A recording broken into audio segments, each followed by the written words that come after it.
하나님의 말씀 아모스서 9장 11절로 15절입니다. 오늘은 아모스서의 마지막 마무리하는 시간입니다. 우리 아모스 선지서에 나타난 하나님의 심판의 모습을 보면 정말로 너무나도 무서워요. 그래서 저주에 가까운 거예요. 그래서 저주의 심판의 파멸의 선지자다 이렇게 얘기할 수도 있는데, 그거는 한 부분만을 얘기하는 거예요. 오늘뿐만 아니라 중간중간에 나오는 것을 보면 회복을 많이 얘기하잖아요. 오늘의 주제는 회복입니다.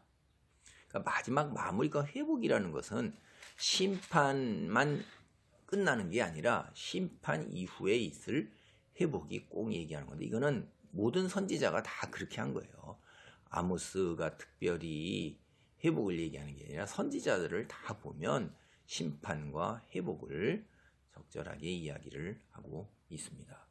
오늘 이 9장 11절로부터 12절까지는 다윗 왕조의 회복을 이야기하고 있어요. 그리고 이제 13절로부터 15절까지는 이스라엘의 회복인 것입니다. 여러분, 회복하기 위해서는 심판이 먼저 있어야 되는 거죠.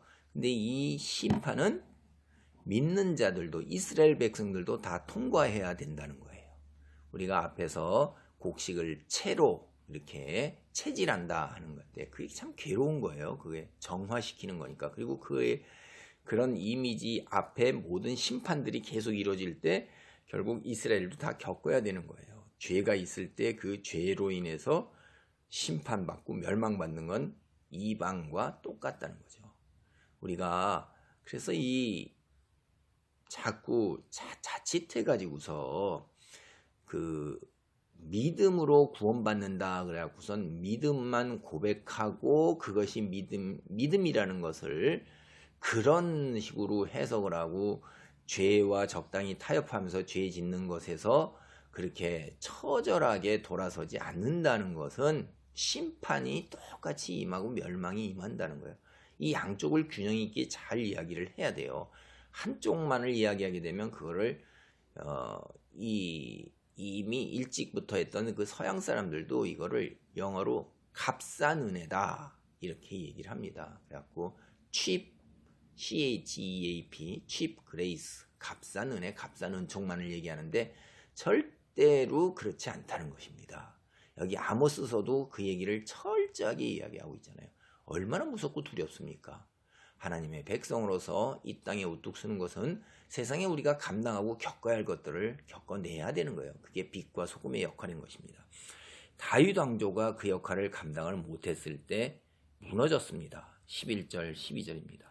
그날에 내가 다윗의 무너진 장막을 일으키고 그것들의 틈을 막으며 그 허물어진 것을 일으켜서 옛적과 같이 세우고, 무너진 장막이라는 것은 다윗이 대개 931년에 다윗의 10지파가 북이스라엘로 나뉘어서 세워서 여로보암이 왕이 됐잖아요. 그 다음에 남쪽 남유다 왕국 2지파만 다윗에게 왕이가 계승되어서 다윗 가문에 이어지는 건데, 그것이 무너진 장막인데 그것을 다시 일으켜서 틈을 막고 허물어진 것을 일으킨다 이 말이에요. 그게 무슨 얘기냐 하면은 다윗의 왕국의 장막을 일으키고 그 다음에 울타리도 고치고 허물어진 것 다시 세우고, 그래서 옛적처럼 처음에 통일되었던 다윗 왕국과 같은 회복이 있는 것을 11절에 얘기합니다.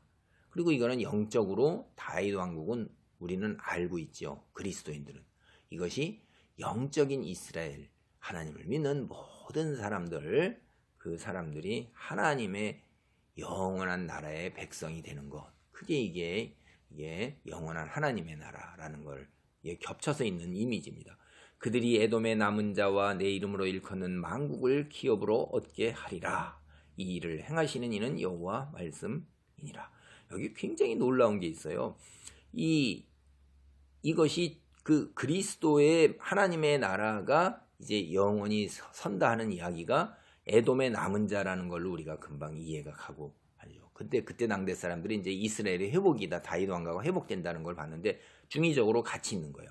에돔의 남은 자, 이것은 우리가 이제 70인경이라고 그래가지고서 이제 수백 년 전에 예수님 오시기 전에 그 히브리어 성경을 갖다가 헬라어로 옮긴 게 있어요. 70인의 사람들이 모여서 옮겼다. 그래서 70인경이라고 그러는데 그때의 히브리어를 헬라어로 옮겨서 거기에 나올 때는 이게 그 에돔의 남은 자라는 히브리 말을 인류의 남은 자 이렇게 텍스트를 번역을 한 거예요.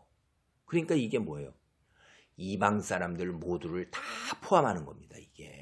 이게 놀라운 거예요. 이 회복 프로그램에 열방의 모든 족속이 포함된다 하는 것입니다. 그래서 성경의 에돔과 열방은 사실은 그 하나님을 대적하는 자들이거든요. 하나님을 모르는 자들로 잘 표현을 됩니다.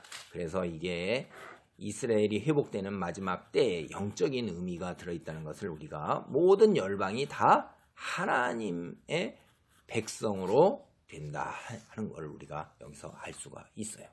그 다음에 이제 13절로 15절 말씀입니다. 이게 이스라엘의 회복이에요. 보라 날이 이를지라 그때 파종하는 자가 곡식 추수하는 자의 뒤를 이으며 포도를 밟는 자가 씨 뿌린 자의 뒤를 이으며 산들은 단 포도주를 흘리며 작은 산들은 녹으리라.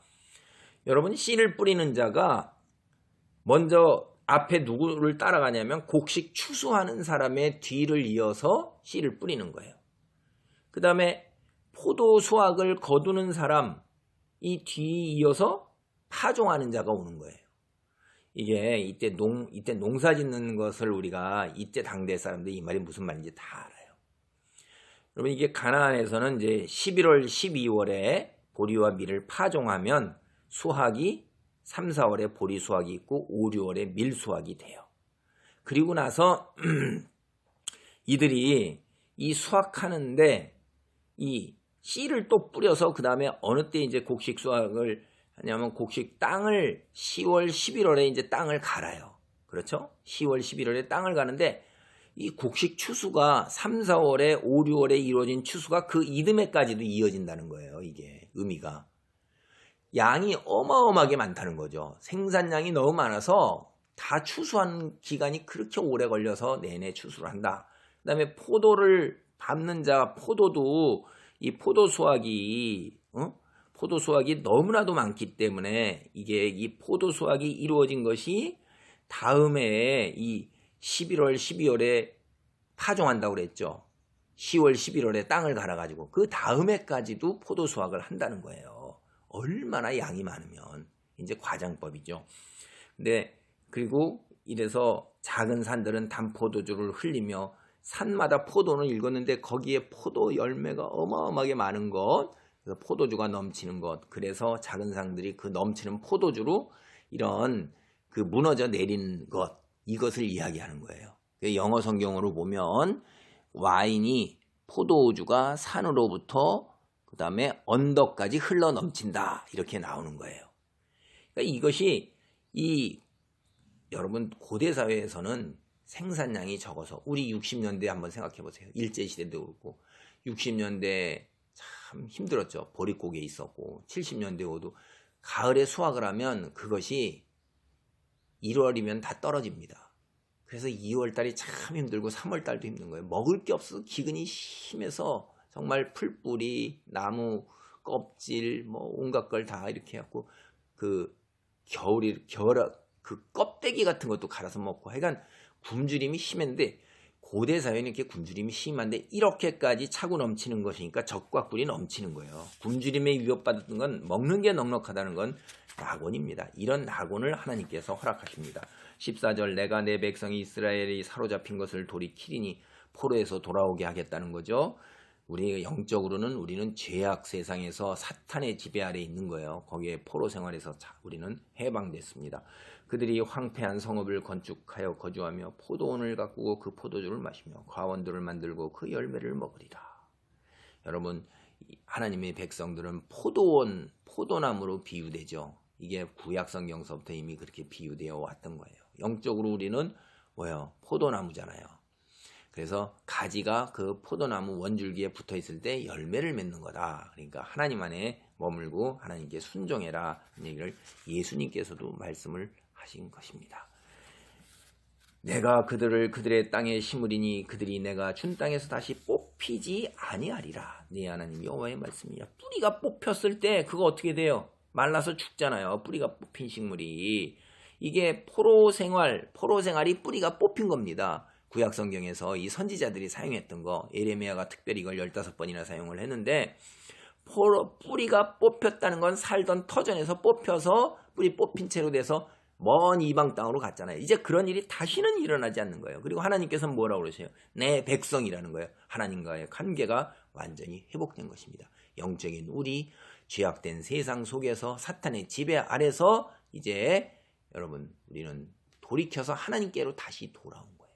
그리고 이거는 다시는 절대로 악한 영들에 인해서 우리가 뿌리가 뽑히는 일이 있지 않고 하나님과 관계가 온전히 회복되는 그러한 일이 이 세상에서 물리적 세계에서는 이스라엘이 그렇게 될 것이고 실제로 이제 그렇게 바벨론 포로 유수에서 돌아온 일들이 벌어졌고 영적으로는 이제 어떻게 되냐면 우리가 그리스도인들이 그러한 일들이 벌어지는 건데 예수 그리스도께서 다시 오시는 날 이제 온전하게 일이 성취될 것입니다. 하나님의 놀라운 은혜 안에서 내 백성이라 불리는 자리에 있기를 바랍니다. 아멘.